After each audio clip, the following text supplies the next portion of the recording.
আমরা রাস্তার উপরে আছি। পটুয়াখালীর ধানখালী ইউনিয়নের টিয়াখালী নদী লাগোয়া পশ্চিম লোন্দা গ্রাম। প্রায় ৪০ বছর ধরে বসবাস করা ৩০০ পরিবারের এ জনপদে আজও নির্মিত হয়নি স্থায়ী প্রতিরক্ষা বাঁধ। তাই বর্ষা মৌসুমে অমাবস্যা ও পূর্ণিমার জোয়ারের প্রভাবে প্লাবিত হচ্ছে গ্রামটি। ৫ বছর আগে ইউনিয়ন পরিষদ ও স্থানীয়রা নিজ উদ্যোগে একটি নিচু বাঁধ তৈরি করলেও তা ঠেকাতে পারছে না জোয়ারের পানি। শুরু থেকেই এ বাঁধ উপচে প্রবেশ করছে পানি। এরই মধ্যে চলতি বছর বাঁধটির ২ স্থান ভেঙে নদীগর্ভে বিলীন হয়ে গেছে অন্তত ১০০ ফুটের অংশ। ফলে সামান্য জোয়ারে পানি অবাধে ঢুকে তলিয়ে যাচ্ছে রাস্তাঘাট, বসতবাড়ি ও ফসলি জমি। লোনা পানিতে নিমজ্জিত থাকায় বছরের পর বছর অনাবাদি পড়ে আছে ৩০০ একর ফসলি জমি।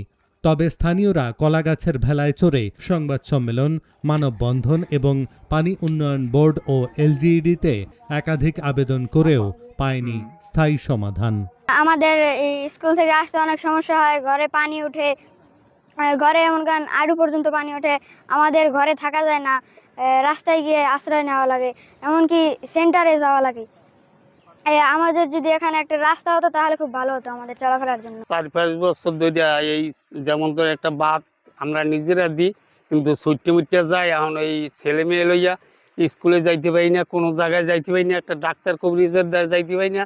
প্রায় ১৫০ ফ্যামিলি এখানে ভুক্তভোগী। দয়া করে আপনাদের মাধ্যমে যদি আমাকে ওই একটা টিকসই ভেরি দেন আর ৩-৪টা কালপাট হইলে মনে হয়, তাই আমরা মনে হয় এই দুর্ভোগ থেকে আমরা বাঁচতে পারি। এখানে এলাকা অনেক ক্ষয়ক্ষতি হয়েছে, গরু, মহিষ, ছাগলের, মানে এখন তাদের ক্ষুধার্ত, ঘাস খেতে পারে না।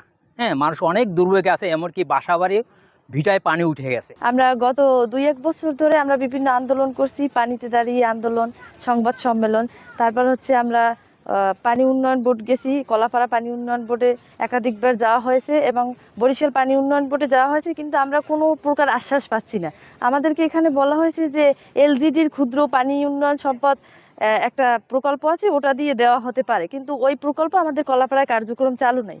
পানি উন্নয়ন বোর্ড ও এলজিইডি বাঁধ নির্মাণে একে অপরের ওপর দায় চাপাচ্ছেন। তাদের আওতাভুক্ত না থাকায় বাঁধ নির্মাণে ইচ্ছুক নয় কোনো দপ্তর। এটা আমাদের 55/4 পোল্ডারের বাইরে একটা চর পড়ছে, সেখানে কিছু বাসিন্দা বসতি স্থাপন করছে। এটা একটা ছোট্ট চর, এটা আমাদের ভেরিবাদের বাইরে, এটা আমাদের আওতায় না।